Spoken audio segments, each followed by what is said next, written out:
श्रोतेहो नमस्कार. नागपूर आकाशवाणीवरील दृष्टिक्षेप या मुलाखतीच्या कार्यक्रमात मी वीणा डोंगरवार आपलं हार्दिक स्वागत करते. मंडळी, आपण मानव या सृष्टीचा, जगाचा, वातावरणाचा एक भाग आहोत आणि या जगातील सर्व आस्वाद्य गोष्टींचा आनंद आपण आपल्या पंचेंद्रियांनी लुटत असतो. मात्र आपल्यापैकी काही जण हे अनुभव पूर्ण क्षमतेनं घेऊ शकत नाहीत, कारण त्यांना जन्मतः किंवा अपघातानं एखादं अपंगत्व आलेलं असतं. मग ते अपंगत्व मानसिक असेल किंवा शारीरिक. अर्थात हे अपंगत्व त्यांचं ध्येय गाठण्यात काहीशी अडचण निर्माण करत असलं तरी त्यांचं ध्येय गाठण्यापासून त्यांना रोखू मात्र शकत नाही. अशा व्यक्ती मग इतरांसाठी एक प्रेरणास्थान ठरतात. आज आकाशवाणीच्या स्टुडिओमध्ये अशाच एका प्रेरणादायी व्यक्तिमत्वाला आपण आमंत्रित केलं आहे. तिचं नाव आहे दीक्षा दिंडे. मूळची पुण्याची असलेली दीक्षा सध्या 100 दिवसांच्या महाराष्ट्र दौऱ्यावर असून ती महाराष्ट्रातील 36 जिल्ह्यांमध्ये फिरून अपंगांचे अधिकार या विषयावर लोकांशी संवाद साधत आहे. सध्या ती विदर्भ दौऱ्यावर आहे. जाणून घेऊया तिच्याकडून तिच्या इन्क्ल्युजन यात्रेविषयी. तिला लोकांशी असा संवाद साधण्याची गरज का वाटली, त्यामागील प्रेरणा आणि उद्देश, या यात्रेदरम्यान आलेले अनुभव, या सर्व बाबी तिच्याकडूनच आपण जाणून घेऊया. तत्पूर्वी तिच्याबद्दल काही विशेष माहिती सांगायला मला नक्कीच आवडेल. तिची संयुक्त राष्ट्रसंघाची ग्लोबल युथ एज्युकेशन अँबॅसिडर म्हणून निवड झाली आहे. महाराष्ट्र राज्याचा आणि भारत सरकारचा राष्ट्रीय युवा पुरस्कार तिला मिळाला आहे आणि ब्रिटन सरकारची प्रतिष्ठेची चीवनिंग स्कॉलरशिपही तिला मिळाली आहे. अशा व्यक्तिमत्वाबद्दल जाणून घ्यायला आपण सगळेच उत्सुक असाल, तर चला संवाद साधूया दीक्षा दिंडे हिच्याशी. दीक्षा, आकाशवाणीच्या दृष्टिक्षेप या कार्यक्रमात तुझं हार्दिक स्वागत आहे. नमस्कार. नमस्कार आणि मला इथे बोलवल्याबद्दल खूप खूप आभार. तर दीक्षा, सर्वप्रथम हे सांग की ही इन्क्ल्युजन यात्रा म्हणजे नेमकं काय, तिची सुरुवात कशी झाली आणि कोणत्या उद्देशानं? इन्क्ल्युजन यात्राचा सरळ अर्थ आहे समावेशन यात्रा. आता ही यात्रा का सुरू करावी वाटली किंवा कशी सुरू केली ह्याच्या मागे थोडासा इतिहास आहे. मी दीक्षा, मी पुण्याची आहे आणि मला जन्मतः सेरेब्रल पाल्सी नावाचे अपंगत्व आहे. हे जेव्हा अपंगत्व आहे असं माझ्या घरच्यांना कळालं तर ऑफकोर्स ॲज अ पेरेंट म्हणून, आई वडील म्हणून त्यांना खूप मोठा धक्का होता, रिस्क होती. कारण की अशा बाळाला वाढवायचंय कसं याच्यासाठी काही रिसोर्सेस त्यांच्याकडे नव्हते. पण हळूहळू जशी त्यांची पण समज वाढत गेली आणि त्यांनी विज्ञान आणि अध्यात्म या दोन्ही गोष्टींची सांगड घालत मला वाढवायचं ठरवलं. एक मुलगी जेव्हा अपंग म्हणून जन्म घेते तेव्हा तिचे चॅलेंजेस खूप वाढतात. म्हणजे माझ्या आई वडिलांना, विशेषतः माझ्या आईला, कारण की तिने खूप मेहनत घेतली मला वाढवण्यासाठी. तिला असे प्रश्न विचारले जायचे की हिला शाळेत टाकून काय करणार आहेस, हिला कुठे मोठी बॅरिस्टर व्हायची आहे, हिला कुठे कमवून आणायचंय, त्यापेक्षा एक काम कर, हिला हॉस्टेलला टाकून दे, शहाणी झाल्यावर काय करशील, कारण तिचं तिला करता येईल तरच ती कुठेतरी शिकेल. म्हणजे समाज अपंगत्वाकडे एक ओझं म्हणून पाहत होता आणि त्यामुळे ह्या ओझ्याला आपल्याला बाजूला टाकलंच पाहिजे, बाजूला सारलंच पाहिजे, या उद्देशाने त्यांनी मला समावेशन माझं होऊ देण्यासाठी खूप सारे अडथळे आणले. पण आईचा सपोर्ट माझ्यासाठी खूप महत्वाचा होता. ते याचसाठी, म्हणजे खूप चांगल्या शाळांनी मला नकार दिला ऍडमिशन देण्यासाठी, पण आईने कधी गिव्हअपच नाही केलं.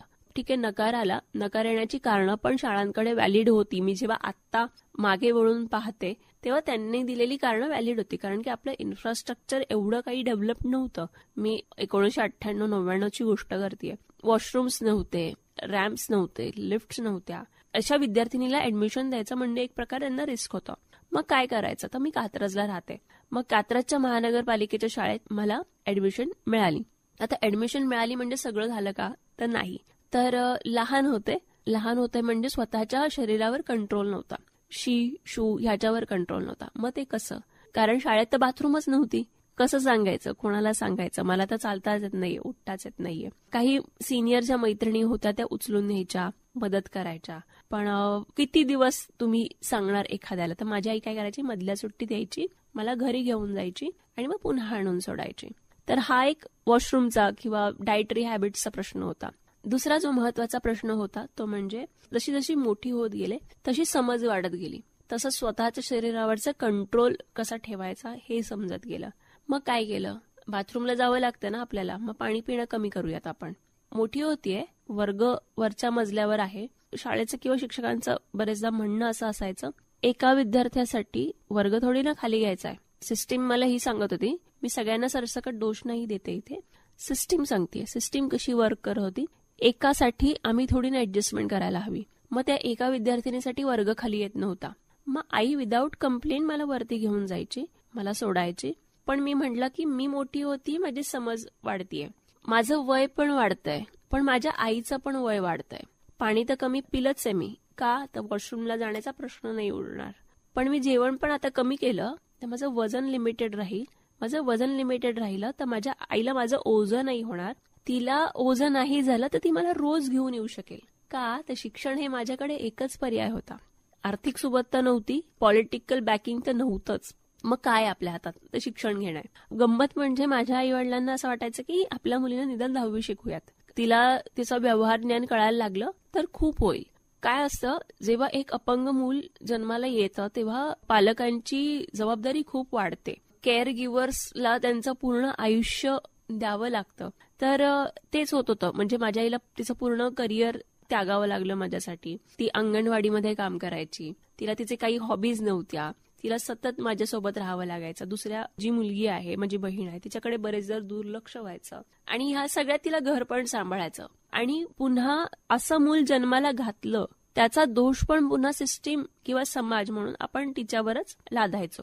तर हे सगळं होत होतं. त्यामुळे ही समज मला वाटते की वाढत गेली माझी. मी लवकर मोठी झाले. नंतर थोडेसे क्लॅशेस झाले शाळेसोबत, मग नंतर वर्ग खाली आला. फॉर्च्युनेटली मी अभ्यासात खूप चांगली होते आणि ते चांगलं असल्यामुळे माझ्या पालकांनी पण उभारी घेतली आणि मला आणखीन कसं शिकवता येईल हे पाहिलं. पण समावेशन काय असतं हे मला तेव्हा कळत जरी नसलं तरी त्याचे मला अनुभव येत गेले. त्याची गरज लक्षात आली. काय होत होतं, मला ग्राउंडवर खेळताच येत नव्हतं. वर्गातून बाहेर यायचं म्हणजे 5 पायऱ्या आहेत, मला कसं मुली आणणार आहेत. मला गॅदरिंगमध्ये कधी जाताच येत नव्हतं, कारण की आपल्याकडे हॉल बांधलेले असतात ते वरच्या मजल्यावर असतात, खाली कोण हॉल बांधतं. कधी गॅदरिंगमध्ये पार्टिसिपेशन नाही, कधी खेळांमध्ये पार्टिसिपेशन नाही, कधी शाळेच्या सहलीला जाणं नाही, किंवा कुठल्याही नातेवाईकांनी तुम्हाला न बोलवणं, कारण की तुम्ही येणं म्हणजे एक अडगळ होऊ शकते हे तुम्हाला वेळोवेळी जाणवत होतं. आणि तुम्हाला कळत होतं की तुमचं एक्सक्लुजन होतंय प्रत्येक टप्प्यावर. का तर तुमच्या गरजा वेगळ्या आहेत, तुम्ही डिसेबल्ड आहात आणि या डिसेबिलिटीमुळे तुम्हाला लोक तुमच्यावर बोट ठेवतात आणि सांगतात की तुला अपंगत्व आहे म्हणजे तुझा प्रॉब्लेम आहे, ते तुला बघावं लागेल. तर माझ्यासोबत मग कोण राहणार आहे, तर माझी आई राहणार आहे. माझी आईसोबत कोण राहणार आहे, तर माझी बहीण राहणार आहे. त्यामुळे आमचं बॉन्डिंग, मी म्हणते की मैत्रिणी इतक्या नव्हत्या मला, पण माझ्या घरच्यांसोबत, माझ्या आई बहिणीसोबत माझं जे बॉन्डिंग आहे ते खूप चांगलं होतं. ते त्याचमुळे, कारण की कोणी नव्हतं तर त्या सोबत असायच्या नेहमी. ह्यातूनच काय झालं, मोठी होत गेले, अभ्यासात चांगली होते, चांगले मार्क्स मिळवायचे. पण महानगरपालिकेची शाळा तर 1ली ते 7वी असते. 7वी नंतर काय, तर पुन्हा तेच की ऍडमिशन नाही देऊ शकणार, आम्हाला रिस्क नाही घ्यायची, आमच्याकडे इन्फ्रास्ट्रक्चर नाहीये. मग पुन्हा एका शाळेने, संस्थेच्या शाळेने मला ऍडमिशन दिली, उल्हास शिक्षण संस्था म्हणून मांगडेवाडीला एक शाळा होती. माझी आई तेव्हा पहिल्यांदा 2 व्हीलर शिकली चालवायला. पाय फुटरेस्टला बांधायचे मला आणि तिला कमरेला आमच्या ओढणी बांधायची आणि तशी ती मला घाटातून घेऊन जायचे. ती सहज म्हणली असती की बाई माझ्याकडून नाही होते, तू नाही शिकली तरी चालेल, हे मला ती सहज म्हणू शकली असेल. पण आईनी पण नवीन कौशल्य शिकून घेतलं. हो, माझी आई, ती बाई कधी गिव्हअपच करत नाही. म्हणजे मला लीडर्स साठी, आयडल साठी बाहेर जायची गरजच नाही लागली. अडचणीवर मात करण्याची क्षमता त्यांच्यात आहे. अगदी 7वीला असताना माझ्या वडिलांचा ऍक्सिडेंट झाला, नंतर ते स्वतः मेंटली चॅलेंज झाले. आता तिच्यावर दोन्ही बाजू पाहायच्या तिला. आता तिला घरचं पण पाहायचं आणि तिला बाहेरचं पण पाहायचं, तिला माझं पण पाहायचं आणि तिला आता नवऱ्याचं पण पाहायचंय. आणि ती सगळ्या फ्रंटवर ज्या हिमतीने लढतीये, म्हणजे तिच्याकडे बोटं आहेत अजून पण, की तुला तर काय बरंच झालं. समाज हेच म्हणतो ना की बाईवर दोष द्यायला काय लागतं आपल्याला. तर तिच्याकडे सगळी बोटं असताना ती हिमतीने सगळीकडे लढतीये आणि ती गिव्हअपच नाही करत त्याच्यात पण.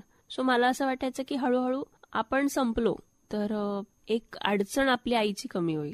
मग ह्या सुसायडल टेंडन्सीज, कारण सतत कोणी सांगण्याचं की तुला जमणार नाही, तू नको येऊ, किंवा एक्सक्लुजन हे असं असतं की सतत तुम्हाला कोणीतरी सांगतंय, त्याच्यातूनच ते एक्सक्लुजन होत आहे का, तर ते सटल पण असतं. कधी कधी तुम्हाला जाणवत पण नाही की तुमचं एक्सक्लुजन केलं गेलंय. तर हे होत होतं. मला इंजिनियर व्हायचं होतं.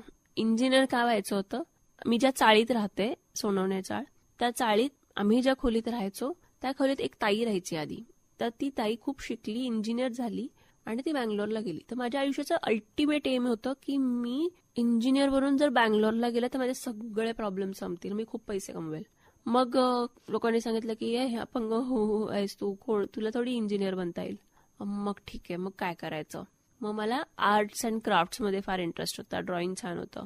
मग मी म्हटलं ॲनिमेटर बनते. मी ॲनिमेटर बनायला गेले. मग म्हणे नाही 15-15 तास स्टुडिओमध्ये थांबायचं असतं, तुला थोडी जमणार आहे. म्हटलं ठीक आहे, मग काय करायचं. वडील म्हणाले की CA कर. माझा आणि गणितचा 36चा आकडा आहे. मग मी म्हटलं नाही. मी वडिलांना घाबरायचे पण तेव्हा हिंमत करून सांगितलेली की मला नाही जमणार CA. मग त्यांनी मला सांगितलं आता UPSC कर तू. मग आता काही नाही तर ते करावंच लागणार होतं. मग UPSCला ऍडमिशन घेतली. साईड बाय साईड ग्रॅज्युएशन चालू होतं हुजूरपागा कॉलेजमधून कॉमर्समध्ये. UPSCच्या आदल्या पिरियडपर्यंत मला असं वाटायचं की खूप झालं आता, बाद झालं, नाही होणार. तर हा काळ साधारण 2012, 11-12चा असेल. UPSCला गेले, खूप चांगले मित्रमैत्रिणी मिळाल्या. कॉलेजमध्ये पण सेम खूप छान सपोर्ट मिळाला. शिक्षक तर मिळालेच, मैत्रिणी पण मिळाल्या. सपोर्ट काय असतो, रिझनेबल अकोमोडेशन्स काय असतात हे मला पुन्हा इनडायरेक्टली कळालं. म्हणजे शाळेत काय झालं, पहिल्या मजल्यावर वर्ग असायचा. कॉलेजमध्ये काय झालं, वर्ग 4थ्या मजल्यावर होता, तो खाली आला. ही रिझनेबल अकोमोडेशन आहे एका विद्यार्थिनीसाठी झालेली. हे हळूहळू कळत होतं की काय करायला हवं, पण कसं करायला हवं हे कळत नव्हतं. UPSCमुळे मला समज मिळाली की समाज काय असतो, इतिहास काय म्हणतो, देश कसा उभा राहिलाय, पॉलिसी कशा तयार झाल्यात याची मला समज आली. म्हणजे जरीही मी ती क्लिअर करू शकले नाही तरीही मला ही समज आली.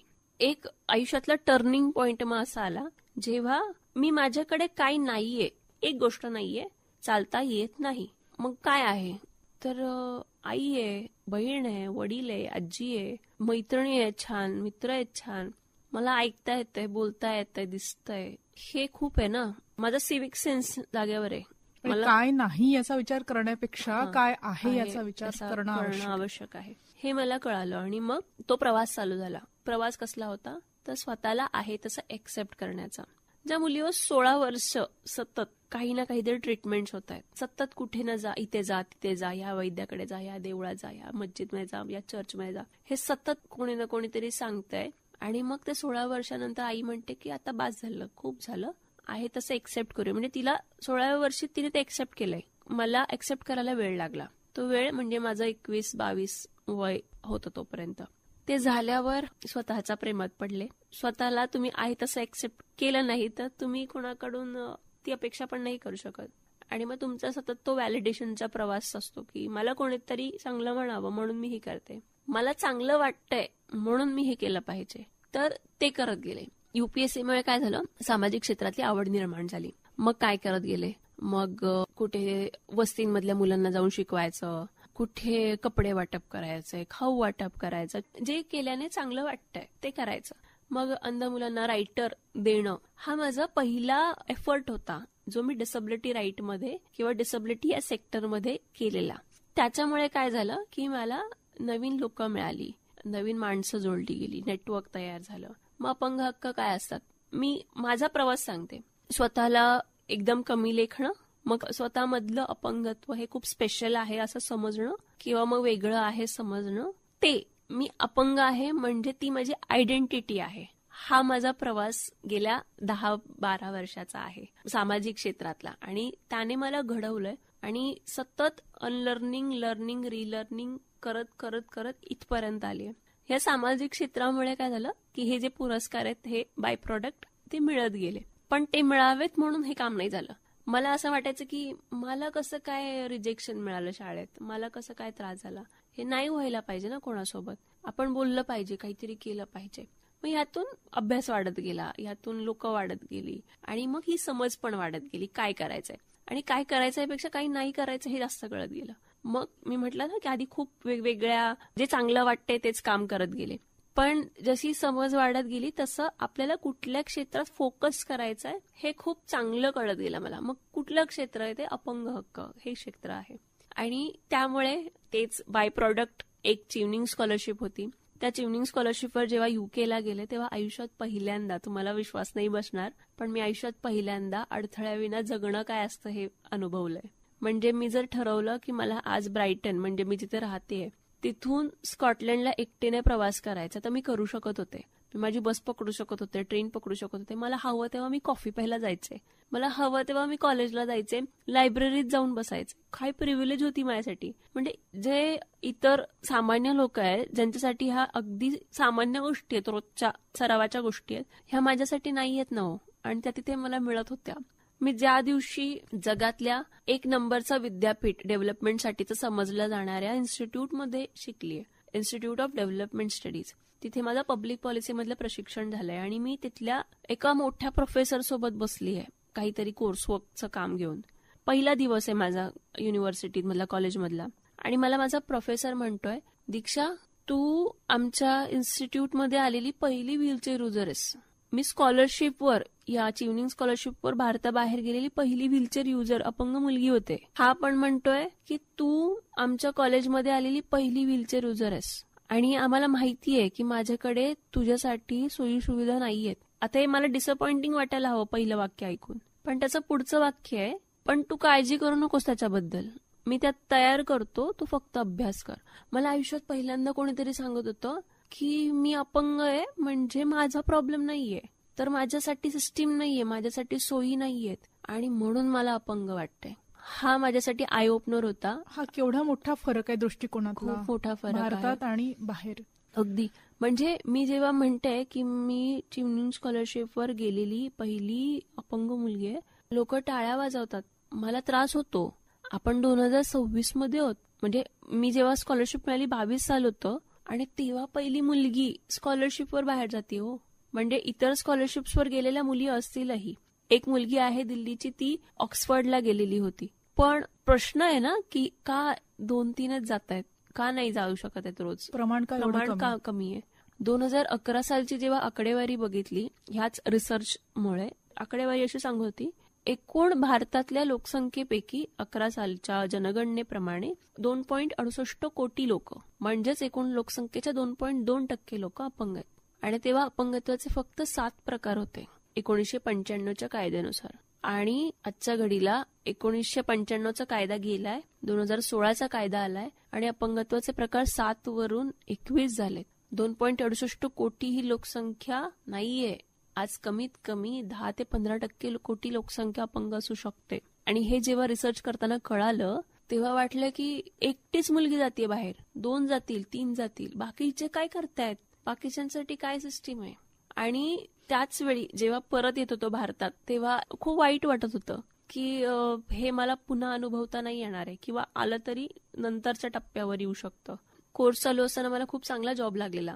त्या अंतर्गत मी युकेमध्ये तिथल्या ट्रेन्सच्या ट्यूब स्टाफला, तिथल्या NHS वर्कर्सला मी ट्रेनिंग द्यायचे, डिसेबिलिटी सेन्सिटायझेशन करायचंय. आणि ह्या ट्रेनिंग्समुळे मला कळायचं की अरे डिसेबिलिटी तर कोणाला पण असू शकते की, मग ती थोडी फक्त मला आहे. आणि ही 2.68 कोटी लोकसंख्या आहे, म्हणजे फक्त डिसेबल्ड आहेत का, तर नाही आहेत. हे कोणाचे तरी कस्टमर पण आहेत, मग यांच्यासाठीच्या सोयी ऍक्सेसिबल का नाही आहेत. आपल्याकडे अप्रोच काय झालाय ह्याचं गुपित किंवा ह्याची गोम मला तिथे कळाली.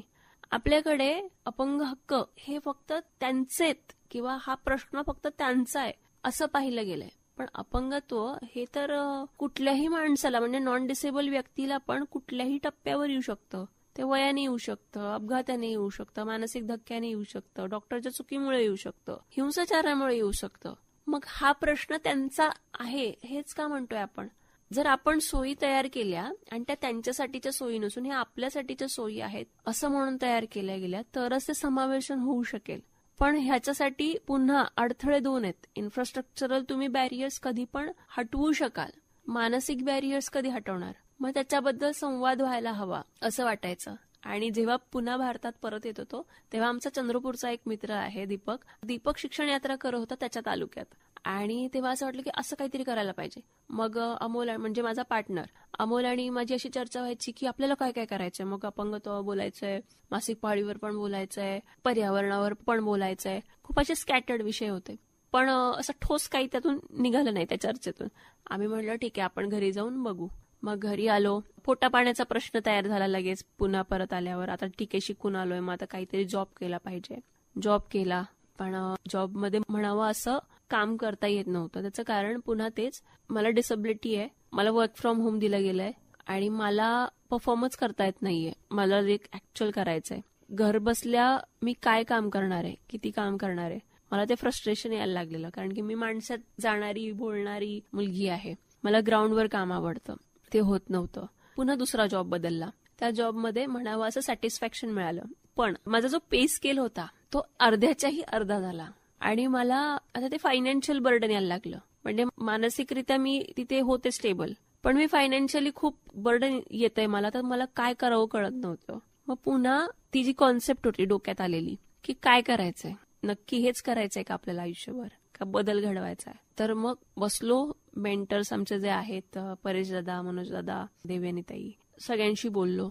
हे बोलणं झाल्यानंतर काय करायचंय पेक्षा काय करू नये हे आणखी क्लिअर झालं. अपंग हक्क किंवा डिसेबिलिटी हाच विषय घेऊन आम्ही 8 सप्टेंबरला घर सोडलं. ठरवलं की इन्क्लुजन यात्रा असा एक प्रोजेक्ट करूयात आपण. मग काय करायचं याच्यात, तर आपण महाराष्ट्र फिरूयात. मी पुण्यात राहणारी मुलगी आहे, माझ्याकडे रिसोर्सेस मला जर अवेलेबल करायचे असतील, उभारायचे असतील, मी सहज 10 लोकांना फोन करेल आणि हवे ते गोष्टी मला हव्या त्या मिळवू शकेल. पण मला काय माहिती, मेळघाटात एखादी मुलगी आहे जिला अपंगत्व आहे, तिचे काय प्रश्न आहेत, मला काय माहिती नंदुरबारमध्ये काय काम चाललंय, मला काय माहिती रक्तासंबंधीचे आजार काय असतात. मी फार फार तर पुण्यात बसून फोन करू शकेल आणि मला फोनवर जो माहिती देणारा आहे व्यक्ती, ती मला काही बरोबर चूक माहिती देऊ शकेल. पण मला प्रत्यक्षात ग्राउंडवर जाऊन बघावं लागेल ना काय काम चाललंय, खरंच काम चाललंय का. मी जोपर्यंत माझा महाराष्ट्र बघणार नाही तोपर्यंत कशी काय मी पॉलिसीमध्ये जाऊ शकेल, कसं काय मी डिझाईन करू शकेल. आणि मी फक्त मग जर डिझाईन जरी केलं तर मी फक्त पुण्यात राहणाऱ्या शहरातल्या अपंग मुलींसाठीच ते पॉलिसी डोक्यात ठेवून तयार करेल.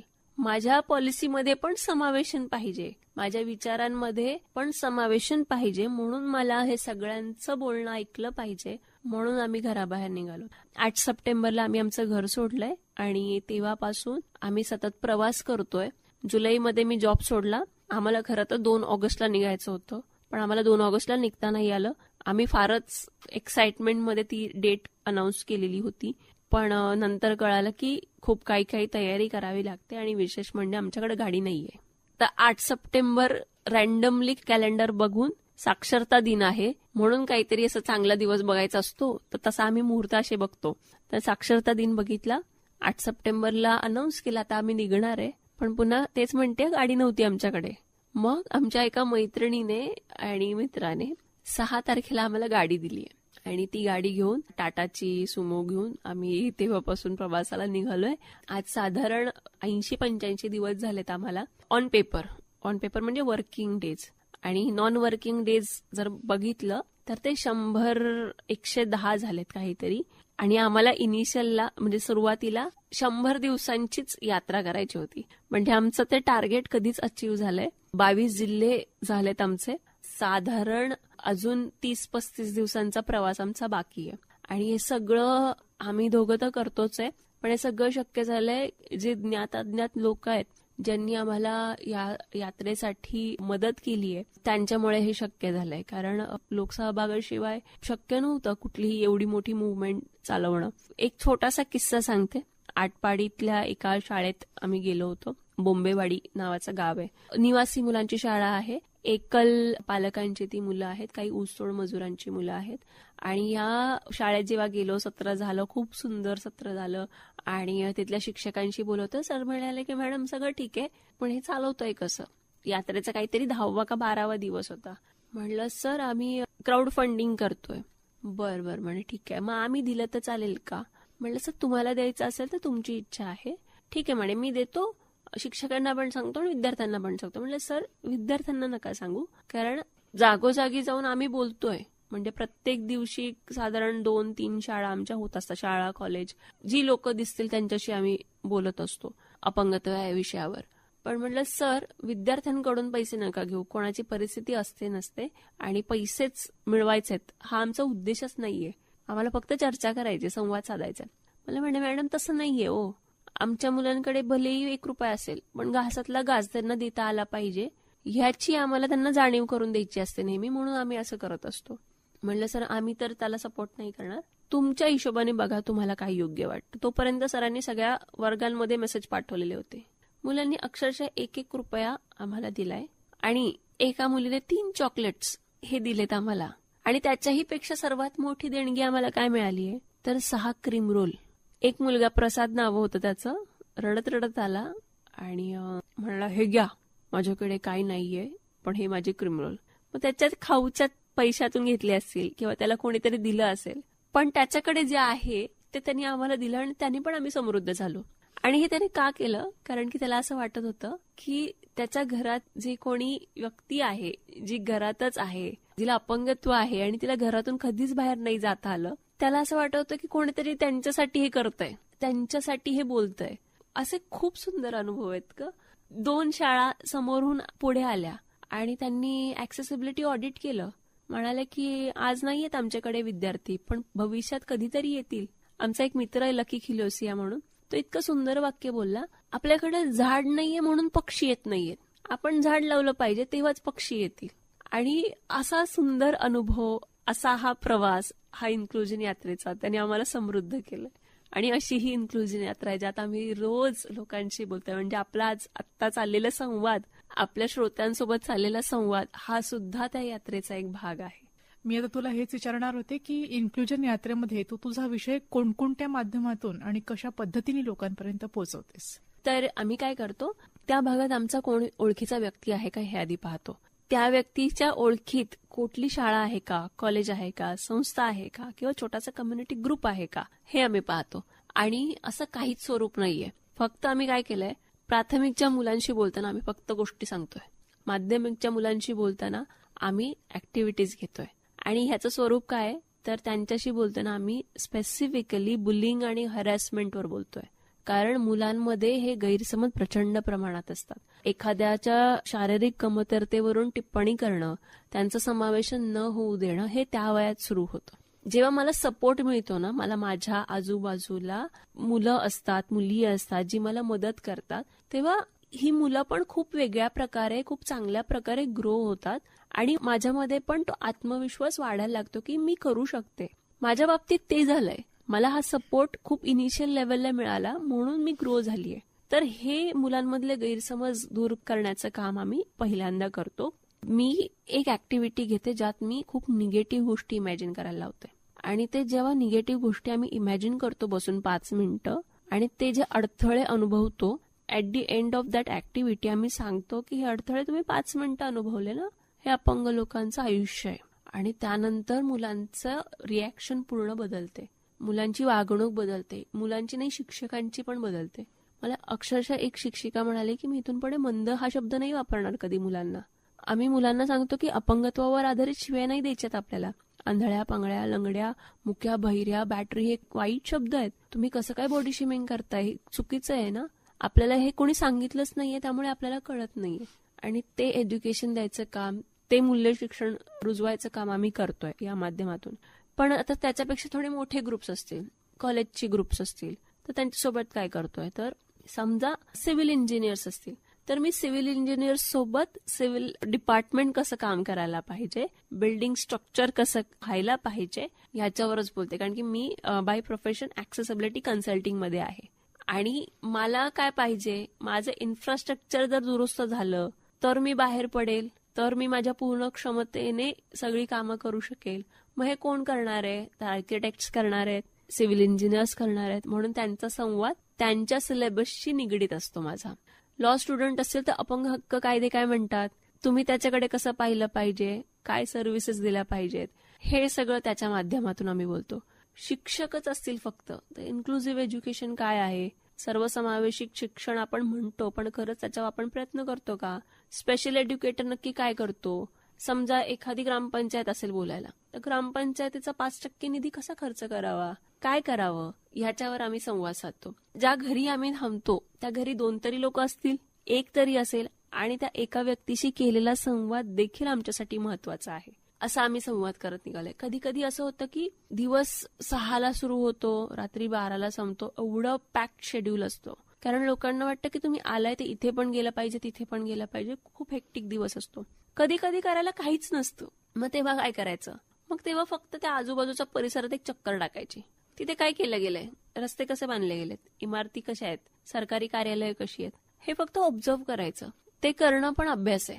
कुठल्या तरी प्रेक्षणीय स्थळी जायचं, पर्यटनाच्या ठिकाणी जायचं. माझ्यासाठी टुरिझम किती ऍक्सेसिबल आहे हे बघायचं. म्हणजे काहीही करू देत, कुठेही आम्ही जाऊ, आमच्याकडे इन्क्लुजन, सर्वसमावेशकतेची लेन्स असते आणि सहसंवेदनेची लेन्स असते. मी व्हीलचेअरवर बाहेर पडते आणि रस्त्यावर मोकळेपणाने फिरते, ही पण व्हिजिबिलिटी महत्वाची आहे. मी जेव्हा लहान मुलांना प्रश्न विचारते, तुम्ही याआधी व्हीलचेअर कुठे बघितलीये, मी 99% मुलांचं उत्तर सांगते की त्यांनी व्हीलचेअर हॉस्पिटलमध्येच बघितलीये. आपल्या आजूबाजूला कुठेच आपल्याला मोकळेपणाने अपंग लोक वावरताना फिरताना दिसत नाहीत, प्रवास करताना दिसत नाही. त्याचं कारणच काय तर सोयीच नाहीयेत, ऍक्सेसिबिलिटीच नाहीये. आणि कायदा पण तेच म्हणतो की जेव्हा माझ्या आजूबाजूचं वातावरण, माझ्या आजूबाजूचा परिसर हा माझ्यासाठी सोयीचा नसतो, तेव्हा मी अपंग असते. म्हणजे आपण सगळे उद्या चायनामध्ये गेलो आणि आपल्याला चायनीजच येत नाहीये, मग आपण त्या भाषेत डिसेबल्ड फील करू ना. हे तसं आहे. त्यावर बोलणं, त्यावर व्हिजिबिलिटी दाखवणं, संवाद साधणं, हे आमचं काम आहे आणि तेच आम्ही दोघं रोज करतोय. कधी कधी या प्रवासात काही आमचे मित्रमैत्रिणी 1 दिवस 2 दिवस आम्हाला जोडली जातात आणि कधी कधी आमचा दोघांचाच हा प्रवास असतो. खूप छान लोक या प्रवासाने आम्हाला जोडून दिली आहेत आणि आम्ही म्हणतोय की आम्ही खूप समृद्ध झालोय. म्हणजे आमच्यामुळे कोणाच्या आयुष्यात परिणाम झाला असेल नसेल हे आम्हाला माहित नाही, हे आम्ही सांगू शकत नाही. तो त्या व्यक्तीचा अनुभव असेल. पण आमच्या आयुष्यात खूप मोठा बदल झालाय. या प्रवासाने आम्हा दोघांना खूप घडवलं आणि खूप हंबल केलंय. अपंगांच्या समस्यांचे पैलू किती वेगवेगळे असू शकतात आणि ते किती व्यापक असू शकतात हेच आता तुझ्या बोलण्यावरून माझ्या लक्षात आलंय. पुढे या क्षेत्रामध्ये काही विशेष करायचं तू ठरवलायस का? काही भविष्याच्या अशा काही योजना आहेत का तुझ्या तयार? हो, माझ्या डोक्यात आहेत काही संकल्पना ज्या मला करायच्या आहेत, पण त्याला थोडा वेळ लागेल. कारण आणखी घरी जायलाच मला 1.5-2 महिने आहेत अजून. मला वाटतं घरी जेव्हा जाऊ आम्ही तेव्हा मोकळा श्वास घेऊ आणि तेव्हा माझा नवरा, मी, आमची टीम, आम्ही सगळे बसून हे डिस्कस करू की नक्की काय करायचंय आणि कसं करायचंय. तर ती पुढची भविष्यातली योजना असेल. आम्ही यात्रेत ना एक गोष्ट विशेषतः केली की आम्ही अपंगांसोबत बोललोच नाहीये. अच्छा. आम्ही मुद्दामून अपंगत्व नसलेल्याच लोकांसोबत बोलतोय. कारण त्यांचं मानसिक अपंगत्व दूर करणं आधी गरजेचं आहे. हा, कारण की माझ्यासाठी सिस्टीम तयार करणारे लोक कोण आहेत? नॉन डिसेबल्ड लोक, अपंगत्व नसलेली लोक ही आहेत. मला वाटलं की त्यांना एज्युकेट करावं आणि त्यांच्यासाठी काम करावं. म्हणून माझी जी भविष्यातली योजना जी काही असेल ती पण मुख्यतः या लोकांसोबत पुढे जाऊन काम करणं असेल. तर आम्ही काही ट्रेनिंग प्रोग्राम्स घेतो ज्याच्यामध्ये सेन्सिटायझेशन केलं जातं किंवा ह्या विषयाकडे कसं बघितलं पाहिजे. कॉर्पोरेट ट्रेनिंग्स असतात, गव्हर्नमेंट ट्रेनिंग्स असतात. तर याच ट्रेनिंग्सला धरून भविष्यात काम आणखी वाढवण्याचा प्रयत्न असेल. दुसरं, इन्फ्रास्ट्रक्चर ऍक्सेसिबिलिटीवर मला काम करायचंय, कारण मला तो विषय आवडतो. माझ्यासोबत अमोल, त्याचाही तो आवडतीचा विषय आहे. त्यामुळे आम्हाला या क्षेत्रात पुढे जाऊन जास्त काम करायला आवडेल. आणि इनव्हिजिबल डिसेबिलिटीज म्हणजे न दिसणारं अपंगत्व, हे पण प्रकार असतात, हे कोणाला माहित नाहीये. तर त्याच्याबद्दल काही भरीव काम करता येतंय का काही इतर संस्थांच्या मदतीने, ते पण आम्ही पाहणार आहोत. आणि गव्हर्नमेंट सोबत काम करायचंय, पण मला वाटतं ते कसं करायचंय, कधी करायचंय, ह्याला काही असं स्वरूप नाहीये. पण तेही मी करेल, कारण मला भविष्यात जाऊन पॉलिसी मेकिंग मध्ये जायचंय. मला एक नॅरेटिव्ह चेंज करायचंय. अपंगांसाठीचे निर्णय मला अपंगत्व नसलेल्या व्यक्तीने घेतलेले नको आहेत. तिथे त्यांच्याकडे ती लेन्स नाहीये. पॉलिसीमध्ये रिप्रेझेंटेशन नाहीये. मला रिप्रेझेंटेशन साठी त्या लेवलला जायचंय आणि म्हणून माझा प्रयत्न गव्हर्नमेंट सोबत पण पुढे जाऊन काम करण्याचा असेल.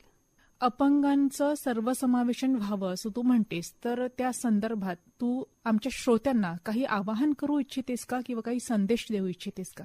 मला वाटतं आपण एकमेकांकडे सहसंवेदनशीलतेने पाहावं. सिंपती देणं फारच सोपं आहे की अरे रे वाईट झालं, हे नको व्हायला होतं, किंवा मला तुमच्याकडे बघून खूप प्रेरणा मिळते, हे खूप कॉमन वाक्य आहे. पण त्याच्या पुढे काय करतो आपण त्यांना काही मदत करतो? हा प्रश्न आपण स्वतःला विचारला पाहिजे. कारण ते जे आता पोझिशनमध्ये आहेत ती जागा समजा कुठल्याही कारणांमुळे आपल्याला कधी घ्यावी लागली भविष्यात, काही दिवसांसाठी किंवा आयुष्यभरासाठी, आपल्याला आवडेल का कोणी आपल्याला असं टाळलेलं? तर आपल्याला नाही आवडणार. तर हे अपंग हक्क हे अपंगांचा विषय नसून हा प्रत्येकाचा मूलभूत अधिकार आहे. या लेन्सने आपण एकमेकांकडे बघूयात. आपण एकमेकांच्या गरजा म्हणजे आपल्या समूहात फक्त आपल्यासारख्या दिसणाऱ्या, वागणाऱ्या, बोलणाऱ्या व्यक्ती नको आहेत आपल्याला. आपण आपल्यापेक्षा इतर व्यक्ती, इतर गरजा असणाऱ्या व्यक्ती, इतर बॅकग्राऊंड असणाऱ्या व्यक्तींचंही समावेशन करूयात. तेव्हाच ती सर्वसमावेशकता आली असं आपण म्हणू शकू. अदरवाईज ती होणार नाहीये. मग त्यासाठी सहसंवेदनशीलतेची लेन्स आपल्याकडे असावी, एवढीच माझी सगळ्या श्रोत्यांकडून अपेक्षा आहे. सहसंवेदनशीलता म्हणा किंवा एम्पॅथी, ज्याला इंग्लिशमध्ये शब्द आहे सुंदर, समानुभूती, ती असावी अशीच माझी सगळ्या श्रोत्यांकडून अपेक्षा आहे. आणि जगणं खूप सुंदर आहे, त्याला आणखी सुंदर बनवूयात. ते सुंदर होईल यासाठी इतरांनाही मदत हो. करू. आणि मला श्रोत्यांना हेच सांगायचं आहे की ही समावेशनाची, ही समतेची जी वाट आहे, मला ती तुमच्या सोबत चालायची आहे. त्यामुळे आपण सोबत प्रयत्न करूयात आणि या वाटेवर एकत्र चालूयात. नक्कीच. मंडळी, आपण संवाद साधत होतो दीक्षा दिंडे या कणखर व्यक्तिमत्वाशी. सेरेब्रल पाल्सी सारख्या गंभीर आजारानं आलेल्या अपंगत्वाचा बाऊ न करता त्याच्याशी खंबीरपणे लढा देऊन समाजासमोर एक आदर्श ठेवणारी ही मुलगी आहे. तिच्या भविष्यातल्या सर्व योजनांसाठी आपण तिला शुभेच्छा देऊया. दीक्षा, नागपूर आकाशवाणीच्या विनंतीला मान देऊन तू आज इथे आलीस आणि आमच्याशी तुझ्या इन्क्लुजन यात्रेविषयी तसंच अपंगांच्या अधिकारांविषयी संवाद साधलास आणि आपले या क्षेत्रातील अनुभव आमच्याशी सामायिक केलेस. त्याबद्दल आकाशवाणीच्या वतीनं आणि आमच्या श्रोत्यांच्या वतीनंही मी तुझे आभार मानते. धन्यवाद. थँक्यू.